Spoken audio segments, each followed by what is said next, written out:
దగ్గర. నమస్తే లోకేష్ సార్.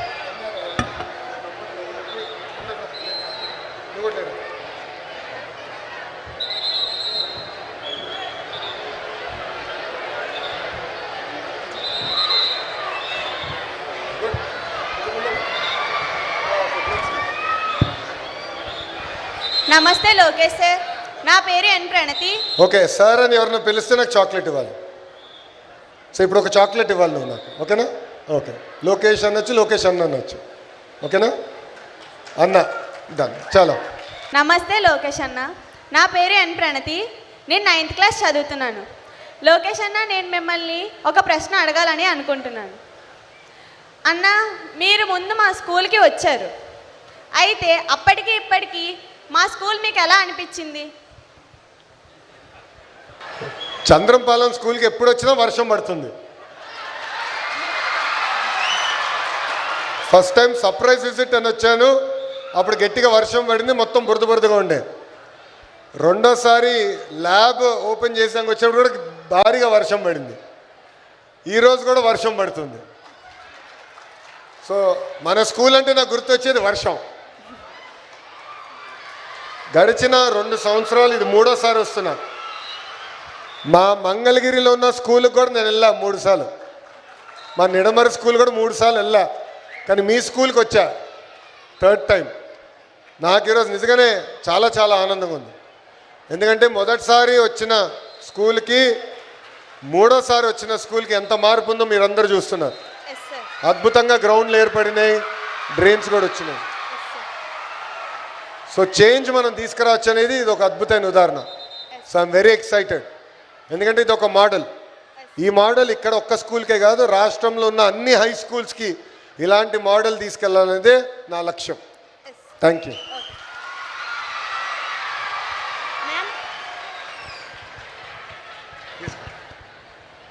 నా పేరు రోషిక్, నేను 7వ తరగతి చదువుతున్నాను. నీలిమా మ్యామ్, మీకు ఒక ప్రశ్న అడగబోతున్నాను. మీ నాన్న పెద్ద ఇండస్ట్రియలిస్ట్ కదా, మీ నాన్న నుంచి మీరేం నేర్చుకున్నారు?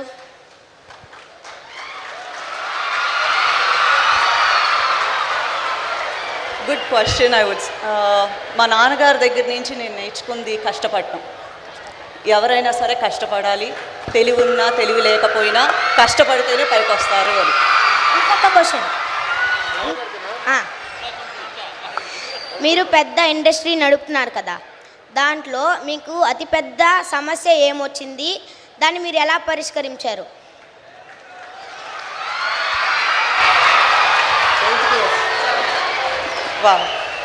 సమస్య అనేది వస్తూ ఉంటుంది, ఇదొక్కటే పెద్దది అని ఎప్పుడూ ఉండదు. అవి వస్తానే ఉంటాయి, మనం పరిష్కరించుకుంటూ ఉండాల్సిందే.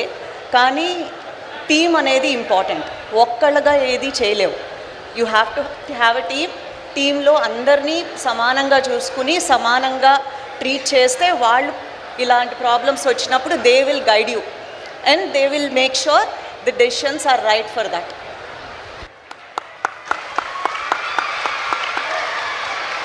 నమస్తే లోకేష్ అన్న, నేను 9వ తరగతి చదువుతున్నాను. లోకేష్ అన్న, మీకు ఏ ఆటలు అంటే ఇష్టం? మీరు ఇంకా ఆడుతున్నారా ఆటలు? ప్రతి భారతీయుడిలాగా నాకు కూడా క్రికెట్ అంటే బాగా ఇష్టం. ఎవ్రీ సండే మా ఇంట్లో ఒక రౌడీ ఉన్నాడు. ఆ రౌడీ మా అబ్బాయి దేవాంశ్. వాడితో ఎవ్రీ సండే క్రికెట్ ఆడతా. సో వారానికి ఒక 2-3 అవర్సే నేను ఆడేది. దానికన్నా ఎక్కువ టైం ముఖ్యమంత్రి గారు మాకు ఇవ్వట్లేదమ్మా. స్కూల్స్ ఎలా ఉన్నాయి, చదువు ఎట్లా చెప్తున్నారు, బిల్డింగ్స్ ఎప్పుడు ఇంప్రూవ్ చేస్తారు, ఇన్ఫ్రాస్ట్రక్చర్ ఎంత మెరుగుపరుచుతారు, దానిపైన మమ్మల్ని తోముతూ ఉంటారు. మాకు ఛాన్స్ ఇస్తే కొంచెం పడుకోవాలనుకుంటాం మంత్రులు, అంత తోమేస్తారు ముఖ్యమంత్రి గారు. బహుశా మీ టీచర్లు చాలా బెటర్, మిమ్మల్ని అంత తోమరు. మా టీచర్ మటుకు 2 పీకుతూ ఉంటారు. Thank you. ఇంకో క్వశ్చన్ అన్న, మీకే అమ్మాయిలకు ఆడుకునే అవకాశాలు తక్కువ, ఇంకా కెరీర్లో ఎంచుకునే అవకాశాలు కూడా తక్కువ, అందులో మీ అభిప్రాయం ఏంటి? మీరు అనిన విషయం చెప్పింది వాస్తవం. మహిళలు ప్రత్యేకంగా స్పోర్ట్స్లోకి వస్తాం అనేది చాలా తేలికైన పని కాదు. నేను ఇంకొక ఉదాహరణ ఇస్తా. శ్రీచరణి ఉంది, మన ఉమెన్స్ క్రికెట్ టీంలో స్పిన్నర్, అద్భుతమైన బౌలర్ శ్రీ కడప జిల్లా నుంచి వచ్చింది. సో వరల్డ్ కప్ గెలిచిన తర్వాత శ్రీని నేను కలిసా. అప్పుడు శ్రీని అడిగా, ఏంటమ్మా ఇక్కడ ఇట్లా మీ ఇంట్లో ఒప్పుకున్నారా ఇమీడియట్గా క్రికెట్ ఆడాలంటే అని. వాళ్ళ నాన్న ఒప్పుకోలా, అస్సలు ఒప్పుకోలా. అప్పుడు శ్రీ గొడవ పెట్టుకుంది, నన్ను ఆడనిస్తేనే 10th క్లాస్ ఎగ్జామ్ రాస్తాను, లేదంటే నేను రాయను అని. సో చివరికి తల్లిదండ్రులు ఇంకా ఆమె 10th క్లాస్ ఎక్కడ ఎగ్జామ్ రాయేదో భయపడి ఏకంగా ఆమెకు అవకాశం ఇస్తాం జరిగింది. So it is not easy for women in sports. అందుకే మేము కూడా ఆలోచించేది షీ ప్లేస్ అని ఒక ప్రోగ్రామ్ తీసుకొస్తున్నాము. సో స్కూల్లో నుంచి మీరు చూస్తే ఇప్పుడు కొత్త ఇన్ఫ్రాస్ట్రక్చర్ ఇస్తున్నాం, ఇన్ఫ్రాస్ట్రక్చర్ వస్తుంది, కావాల్సిన ఎక్విప్మెంట్ అందజేస్తున్నాం. ఇక్కడనే కాదు, ప్రైమరీ స్కూల్స్ కూడా. సో కొంతమంది ఆర్చరీ, కొంతమంది వాలీబాల్, కొంతమంది ఖోఖో, కొంతమంది క్రికెట్, కొంతమంది బాస్కెట్బాల్, కొంతమంది ఫుట్బాల్. సో వాళ్ళకి కావాల్సిన విధంగా ఇన్ఫ్రాస్ట్రక్చర్ ఇచ్చి ఎక్కువ అవకాశాలు కల్పించాలనేది మా లక్ష్యం. ఈరోజు మీ ఫ్రెండ్స్ని కలిసా, ఇద్దరు అమరావతి కప్కి ఫైనల్స్కి వెళ్ళారు, నెక్స్ట్ తిరుపతికి వెళ్తున్నారు ఆడడానికి. సో ఇన్ బాస్కెట్బాల్ ఇద్దరిని కలిసా. So they are going. So అట్లా అవకాశాలు ఎక్కువ కల్పించాలి. సో అప్పుడే మహిళల్ని ఎక్కువ స్పోర్ట్స్ వైపు చూసాక అవకాశం ఉంటుంది. Thank you. నెక్స్ట్ నమస్తే నీలిమా మ్యామ్, నా నుంచి మీకు ఒక ప్రశ్న. మ్యామ్, మీరు చదువుకునేటప్పుడు మీ తల్లిదండ్రులు మీకు ఎంత పాకెట్ మనీ ఇచ్చేవారు? దాంతో మీరు ఏం చేసేవారు? అబ్బో, అంటే ప్రాఫిట్ అండ్ లాస్ అకౌంట్ వెళ్ళి. Okay, very good. సో మా నాన్నగారు అయితే పెద్ద ఈ విషయంలో ఏం చేసేవారు కాదు. మా అమ్మగారు చాలా గట్టిగా ఉండేవారు. నా పాకెట్ మనీ నేను స్కూల్లో కూడా కాదు, నేను కాలేజ్కి వచ్చినా కూడా 100 రూపాయలు. ఆ 100 రూపాయలు ఎట్లా ఉంటుందంటే, ఇవాళ 100 నా దగ్గర ఉంటే నేను కాలేజ్లో 40 రూపాయలు ఖర్చు పెడితే ఇంటికి వెళ్ళి దాని లెక్క చెప్తేనే నాకు 40 రూపాయలు మళ్ళీ ఇచ్చేవారు. అండ్ ఏ రోజైనా సరే నా జేబులో 100 రూపాయలు ఉండాల్సింది, లేదంటే మళ్ళీ దబడి దిబడే. సో అది. నమస్కారం ఎమ్మెల్యే గారు, నా పేరు వి జగదీష్. నేను 9వ తరగతి ఈ సెక్షన్ చదువుతున్నాను. మీరు ఇప్పటి వరకు విద్యాశాఖ మంత్రిగా పనిచేశారు కదా. ఇప్పుడు విద్యాశాఖ మంత్రి నారా లోకేష్ గారు కదా, ఆయనకి మీరు ఇచ్చే సలహాలు సూచనలు ఏమిటి?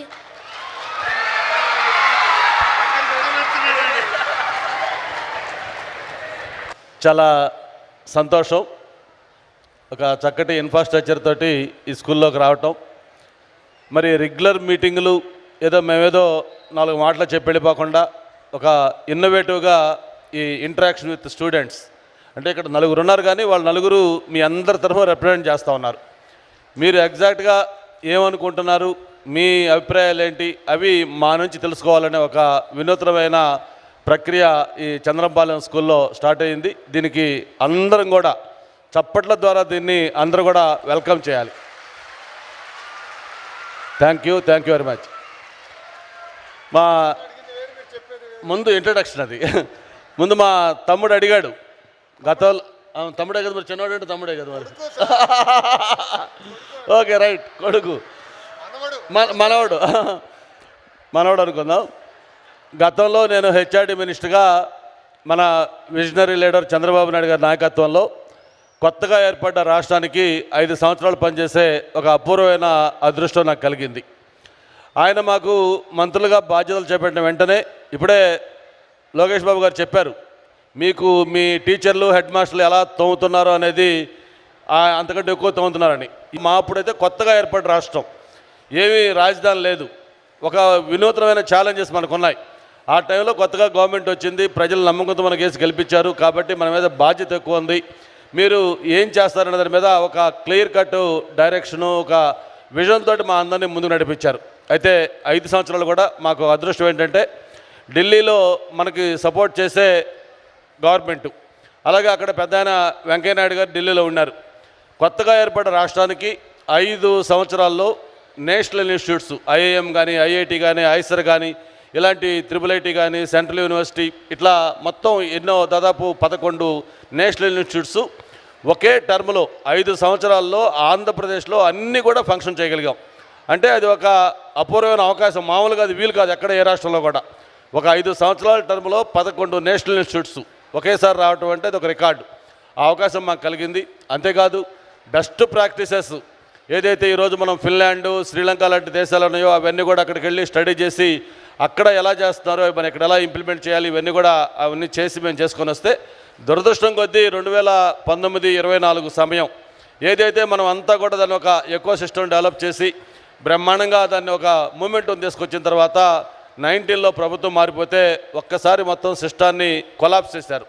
మళ్ళీ దాన్ని ఈరోజు గార్డెన్లో పెట్టడం అంటే ఏదైనా గ్రీన్ ఫీల్డ్ చేయటం చాలా ఈజీ, కానీ ఒక ఉన్నదాన్ని పాడు చేసిన దాన్ని మళ్ళీ చేయాలంటే రెక్టిఫై చేయాలంటే చాలా కష్టంతో కూడుకుంది. ఈరోజు ఎగ్జాక్ట్గా హెచ్ఆర్డి మినిస్టర్ గారికి ఒక కష్టమైన టాస్క్లో ఉన్నారు. ఎందుకంటే ఆ సిస్టమ్స్ అన్నీ కొలాప్స్ అయినాయి. మళ్ళీ వాటిలో ఒక్కొక్కటి చేయాలంటే చాలా పేషెన్స్ కావాలి. నేను చూస్తున్నాను తను ఒక ఛాలెంజింగ్ టాస్క్ తీసుకోవడం తను ఎప్పుడు కూడా ముందుంటారు. మరి ఆ రోజు పాదయాత్ర వద్దంటే చేశారు. తర్వాత ఈరోజు మంగళగిరిలో యాక్చువల్గా వద్దు అంటే కాదు అక్కడే పోటీ చేసి గెలుస్తానని చెప్పి గెలిచి చూపించారు. అంటే ఒక ఛాలెంజ్ని సవాల్గా తీసుకొని దాన్ని ముందుకెళ్ళటం ఆయనకు అలవాటు.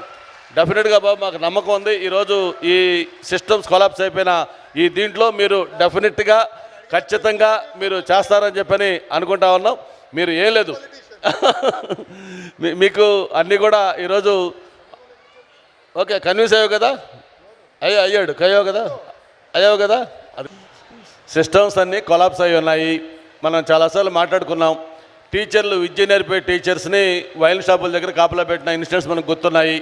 కాబట్టి అవన్నీ కూడా తీసి నిజంగా విద్య స్కూల్స్ ఏ పర్పస్ కోసం స్టార్ట్ అయ్యాయో ఆ పర్పస్ కోసం టీచర్లు కానీ లేకపోతే స్కూల్ కమిటీలు కానీ అన్నీ కూడా రాజకీయాలకు తావు లేకుండా ఇప్పుడు మీరు ఆల్రెడీ చేస్తూ ఉన్నారు. మీరు అక్కడ దిగిన దగ్గర నుంచి నేను చూస్తున్నాను. ఎవరైనా మన ఇంపార్టెంట్ లీడర్లు వచ్చినా కూడా బాబు మీరు ఎవరు ఇక్కడ వద్దు, మీకు ఏదైనా ఉంటే పార్టీ ఆఫీస్లో నేను 1 అవర్ టైం ఇస్తున్నాను అక్కడ రండి, ఇది ఎక్స్క్లూజివ్గా పిల్లలకి స్టూడెంట్స్తో ఉండాలి అని చెప్పి అది క్లియర్ కట్గా చెప్తా ఉన్నారు. ఇవన్నీ కూడా మీరు నేర్చుకుంటే అవన్నీ కూడా స్ట్రిక్ట్గా ఇంప్లిమెంట్ చేసి బ్రహ్మాండమైన మెసేజ్ ఇస్తూ ఉన్నారు. డెఫినెట్గా మీ నాయకత్వంలో ఈ విద్యా వ్యవస్థ బాగుపడుతుందని అనుకుంటా ఉన్నాం. యాక్చువల్లీ ఒక చిన్న మాట, నేను విద్యాశాఖ మంత్రి అయిన తర్వాత ఒక పక్కన గంటా శ్రీనివాస్ గారు, ఇంకో పక్కన నారాయణ గారు ఇద్దరు నాకు ఒక మంచి సూచన ఇచ్చారు. అదేంటంటే ఇప్పుడు హై స్కూల్లో మనకి సబ్జెక్ట్ టీచర్స్ ఉంటారమ్మా, కానీ మనకి ప్రైమరీ స్కూల్స్ ఉంటాయి. కరెక్ట్, 1st క్లాస్ నుంచి 5th క్లాస్ వరకు ప్రైమరీ స్కూల్స్ ఉంటాయి. ప్రైమరీ స్కూల్స్లో ఏమవుతాయంటే తక్కువ పిల్లలు ఉన్నారని ఒకే టీచర్ ఉంటారు. 1st to 5th single teacher, అంటే ఒకే క్లాస్ రూమ్లో ఒక్కొక్క సైడ్లో కూర్చోబెడతారు. మీరు అప్పుడు నాకు చెప్పింది ఏంటంటే 1 class 1 టీచర్. సో 1st ఒక టీచర్, 2nd ఒక టీచర్, 3rd ఒక టీచర్, 4th ఒక టీచర్, 5th ఒక టీచర్. సో 1 class 1 టీచర్ తీసుకురండి, ఆటోమేటిక్గా క్వాలిటీ ఆఫ్ ఎడ్యుకేషన్ ఇంప్రూవ్ అవుతుందని ఆనాడు ఆయన సజెషన్ ఇచ్చారు. దాంతో ఏమైందంటే 3% స్కూల్స్ని 1 class 1 టీచర్ని ఇప్పుడు 33% తీసుకెళ్ళాం. సుమారుగా 10,000 పాఠశాలలో 1 class 1 టీచర్ వచ్చింది. అందరి ముందర చెప్పేదానికి ఇబ్బంది పడుతున్నారు, కానీ హౌస్లో బాగా గుచ్చి మమ్మల్ని ప్రశ్న అడుగుతారు. అది గుర్తుందా, మీరు చెప్పారు 1 class 1 టీచర్. లోకేష్ అన్న, మీకే క్వశ్చన్.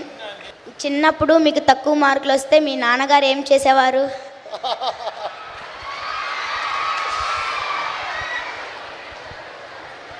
నేను ఈరోజు ఈ స్థాయికి వచ్చానంటే అంత మా అమ్మే. ఎందుకంటే నాన్న ఎప్పుడు రాజకీయాలు అటు తిరుగుతూ ఇటు తిరుగుతూ రాత్రి ఎప్పుడో వచ్చేవారు. సో ఆయన రాత్రి 11:30, 12కి వచ్చేవారు. మళ్ళీ పొద్దున 5:30, 6ంటికి రెడీ అయ్యి వెళ్ళిపోయేవారు. సో నేను పడుకున్న తర్వాత వచ్చేవారు, నేను లేసే సమయానికి ఆయన వెళ్ళిపోయేవారు. సో నన్ను పెంచింది మొత్తం ఈరోజు ఈ స్థాయికి తీసుకొచ్చి మా అమ్మ. తక్కువ మార్కులు వస్తే మా అమ్మ చితక బాధేది, మొహమాటాలు ఏం లేదు. సో నేను కూడా దొంగ పనులు చేశా. ఒకసారి రిపోర్ట్ కార్డు పైన మా అమ్మ సంతకం పెట్టేదానికి ట్రై చేశా, దొరికిపోయా. ఇంకా 2 గట్టిగా ఇచ్చింది. సో అమ్మ ఏం చేసినా ప్రేమ కోసమే కదా, మన మంచి కోసమే కదా. సో నేను ఈరోజు ఈ స్థాయికి వచ్చానంటే అంత మా అమ్మే, మా అమ్మ వల్లనే ఇక్కడ ఉన్నా. లోకేష్ అన్న, ఈ క్వశ్చన్ నీకు. మీరు రాజకీయంలో లేకపోయి ఉంటే మీరు ఏ వృత్తిని, ఏ రంగంలో మీరు ఉండేవారు? మీరు ఏది ఎంచుకునేవారు? అసలు ఆ ఆలోచన నాకు రాలేదు నాన్న. ఎందుకంటే 2005లో అనుకుంటా, అప్పుడు బాబు గారు ఓడిపోయారు ముఖ్యమంత్రిగా.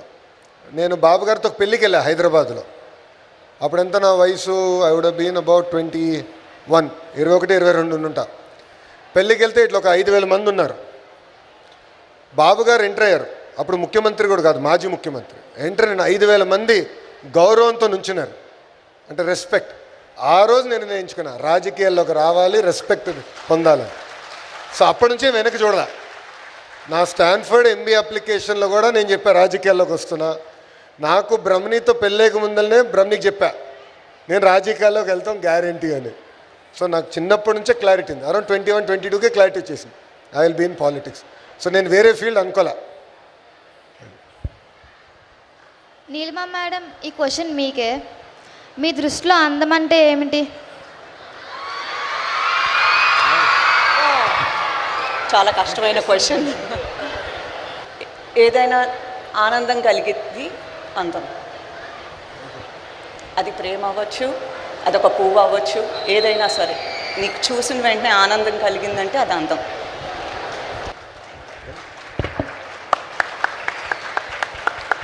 లోకేష్ అన్న, మళ్ళీ మీకే క్వశ్చన్. మీరు మీ తల్లిదండ్రుల నుండి ఏం నేర్చుకున్నారు? డిసిప్లిన్. సో పొద్దున్న 5ంటికి లేయాలి, ఎక్సర్సైజ్ చేయాలి, స్కూల్కి వెళ్ళాలి, మళ్ళీ టైంకి ఇంటికి రావాలి, మళ్ళీ స్పోర్ట్స్ ఉంటుంది, దాని తర్వాత మళ్ళీ ట్యూషన్ కానీ అన్నీ. ఆ డిసిప్లిన్. సండే కూడా వదిలిపెట్టేది కాదు మా అమ్మ నన్ను సరిగ్గా. ఒక 2 గంటలు ఎక్కువ పడుకుంటే సండే అందరూ వచ్చి తలుపు కొట్టేవారు, టైం అయింది లేరనైనా అని. సో ఆ డిసిప్లిన్ నేర్పించారు. సో ఫండమెంటల్ అది నేను నేర్చుకున్నా తల్లిదండ్రుల దగ్గర నుంచి. లోకేష్ అన్న, మీకు మరొక ప్రశ్న. అన్న, మీరు స్కూల్లో ఉండేటప్పుడు మీ లక్ష్యం ఏముండేది?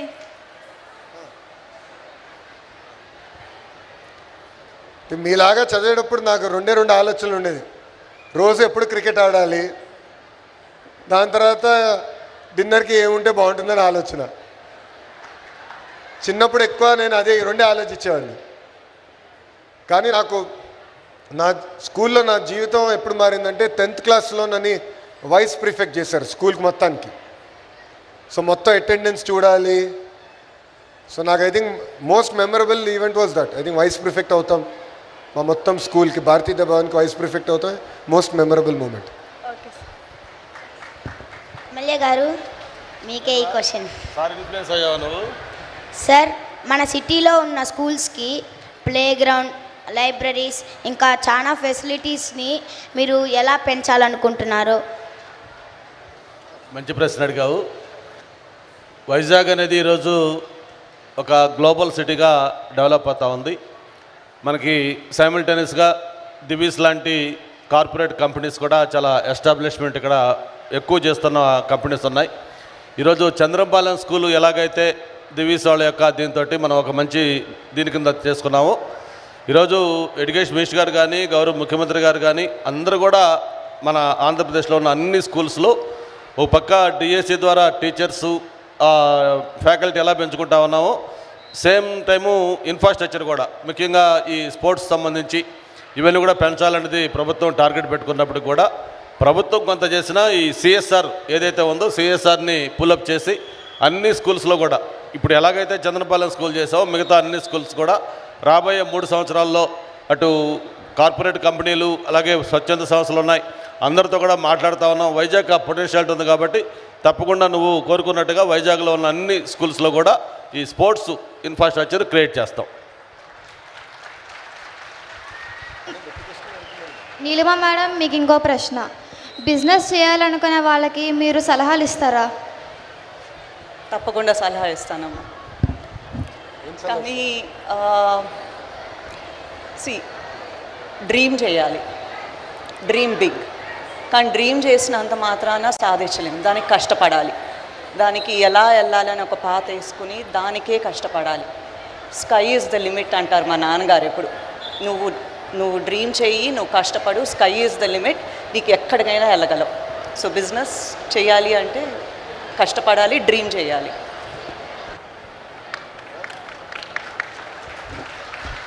ఇక్కడ ఉందా పిల్లలు అడుగుతున్నా, విల్ యూ డ్రీమ్ బిగ్? కలలు కంటారా? సాధించేవారికి వదిలిపెట్టరు కదా. Thank you. లోకేష్ అన్న, మీకు మరొక ప్రశ్న. 10th రిజల్ట్స్ వచ్చినప్పుడు మీరు ఒక యాడ్ చేశారు కదా, అది మేము అందరం చూసాం. మీకు ఎందుకు అలా చేయాలని ఆలోచన వచ్చింది? అంటే నేను శాసనసభలో చాలా స్పష్టంగా చెప్పా. ఒకరోజు ప్రభుత్వ పాఠశాలలు ప్రైవేట్ పాఠశాలలు కానీ అద్భుతంగా పాఠాలు చెప్తాయి, మన పిల్లల ఫోటోలు ఫ్రంట్ పేజ్లో వచ్చే రోజు త్వరలో ఉంటుందని చెప్పా. అది నేను హామీ ఇచ్చిన తర్వాత మన రిజల్ట్స్ చూసా. మీ సీనియర్స్ అందరూ అద్భుతంగా చదివారు. ఓవరాల్ పాస్ పర్సంటేజ్ కూడా అద్భుతంగా ఇంప్రూవ్ అయింది. ప్రత్యేకంగా ఏంటంటమ్మా, ప్రభుత్వ పాఠశాలలకి వచ్చిన పిల్లలు ఏంటంటే చాలా నిరుపేద కుటుంబాల నుంచి వస్తారు. ఇంట్లో కూడా తల్లిదండ్రులు కూడా చాలామంది 8వ తరగతి కానీ 10th వరకే చదివిన వారు ఉంటారు. సో ఇంట్లో కూడా ఆశించినంత సపోర్ట్ ఉండదు. సో వాళ్ళంత కష్టపడి పిల్లలు అంత బాగా చదివి అంత మంచి మార్కులు వచ్చినప్పుడు ఆ పిల్లల్ని గుర్తించాలి, పిల్లలు ఇంకా ఉన్న టీచర్ని కూడా గుర్తించాలి లక్ష్యంతో యాడ్ ఇస్తాం జరిగింది. ఆ యాడ్ ఇచ్చిన తర్వాత ఏమైందంటే నా దగ్గర నుంచి ఒక మంత్రిగా కానివ్వండి, లేదంటే గౌరవ ముఖ్యమంత్రి గారు కానివ్వండి, దాని తర్వాత టీచర్లు అందరం ఈ ఎకో సిస్టంలో అందరం గర్వపడ్డాం. Yes, first time in Andhra history ప్రభుత్వ పాఠశాల చదివిన పిల్లలు వాళ్ళ ఫోటోలు ఫ్రంట్ పేజ్లో వచ్చినాయి. సో మీరు అది చూస్తే కూడా ఎక్కడ ముఖ్యమంత్రి గారి ఫోటో లేదు, నా ఫోటో కూడా లేదు, పిల్లల photo. That is how we want to celebrate good achievers. అది ఎక్కువ చేస్తేనే ప్రజలు కానీ ప్రభుత్వ పాఠశాలల వైపు చూసి వాళ్ళ పిల్లల్ని పంపిస్తూ మొదలు పెడతారమ్మా. అది నా ఆలోచన. లోకేష్ అన్న, మీకు ఇంకో ప్రశ్న. మీరు దేవుణ్ణి నమ్ముతారా? మీకు ఇష్టమైన దేవుడు ఎవరు? మా పార్టీలో ఒక సిద్ధాంతం ఉందమ్మా, సమాజమే దేవాలయం, ప్రజలే మా దేవుళ్ళని. ఇక్కడున్న మిమ్మల్ని అందరూ కూడా కోరేది ఏంటంటే, జీవితంలో మీకు వేరేళ్ళకి పక్కన మిత్రులు కానివ్వండి, బంధువులు కానివ్వండి, నేబర్స్ కానివ్వండి, సహాయం చేసే అవకాశం దేవుడు ఇస్తాడు. ఇచ్చినప్పుడు సహాయం చేయాల్సిన బాధ్యత మనందరిపైన ఉంది. సో ఒక్కొక్కరు చేయగలిగితే పేదరికం నుంచి బయటికి సమాజం బయటికి లాగచ్చు. సో అది మనందరం కలిసికట్టుగా చేయాలి. అప్పుడే మనం ఉన్నత స్థానానికి రాగలుగుతాం. సో 10 మందికి ఉపయోగపడాలి, 10 మందికి సహాయం చేయాలి. Okay, thank you. లోకేష్ అన్న, మీ స్కూల్లో మీకు సంతోషకరమైన రోజు ఏది? బాగా వర్షాలు పడినప్పుడు స్కూల్కి హాలిడే ఇస్తారు కదా, అది నాకు సంతోషకరమైన రోజు. ఎందుకంటే నేను వెళ్ళిన స్కూల్కి ఇంత అద్భుతమైన ప్లే గ్రౌండ్ లేదు స్వామి. ఇప్పుడు మీకు వచ్చిన ప్లే గ్రౌండ్, ఇంత అద్భుతమైన ఇన్ఫ్రాస్ట్రక్చర్ నేను వెళ్ళిన స్కూల్లో ఈ రోజు కూడా లేదు, ఇప్పటికీ లేదు. ఈవెన్ టుడే ఇంత ఇన్ఫ్రాస్ట్రక్చర్ లేదు. సో మాకు గట్టిగా వర్షం పడితే మొత్తం బురద అయిపోతుంది, మనకి ఎట్లయితే అయ్యేదో. సో మేము అందరూ అనుకున్నాను, బాగా వర్షం పడితే చూశాను, మెసేజ్ వస్తుందా రాదా, మెసేజ్ వస్తుందా రాదా, ఈరోజు స్కూల్ హాలిడే అని. So that was my happiest day. ఇప్పుడు మీకు అవకాశం లేదు, మీకు ఇప్పుడు అవకాశం లేదు, బురద లేదు. సో ఎంత వర్షం పడినా అద్భుతమైన డ్రైన్లు కట్టేసాం. సో కంపల్సరీ ఇప్పుడు స్కూల్ రావాల్సిందే మీరు. మీ బెస్ట్ ఫ్రెండ్ ఎవరు?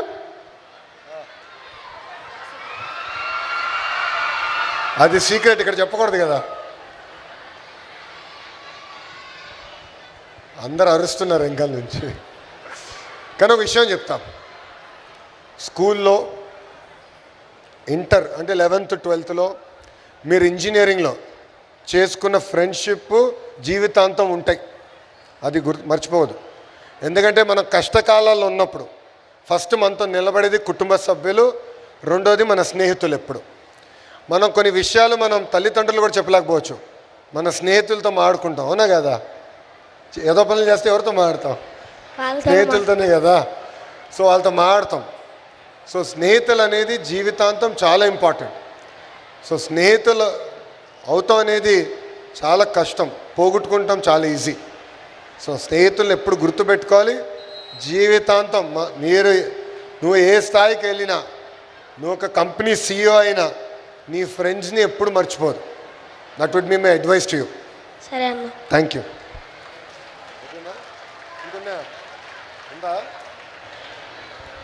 నేను ఇప్పుడు అడగచ్చా ప్రశ్నలు? ఓకే, అందరూ చేతులు రెడీగా పెట్టుకోండి. నేను అడిగిన ప్రశ్నకి అవునన్నవారు చేతులు పైకెత్తండి. ఓకే, ఇక్కడ ఎంతమంది డాక్టర్లు అవ్వాలనుకుంటున్నారు చేతులు పైకెత్తండి. Okay, thank you. చేతుల కింద పెట్టండి అన్న.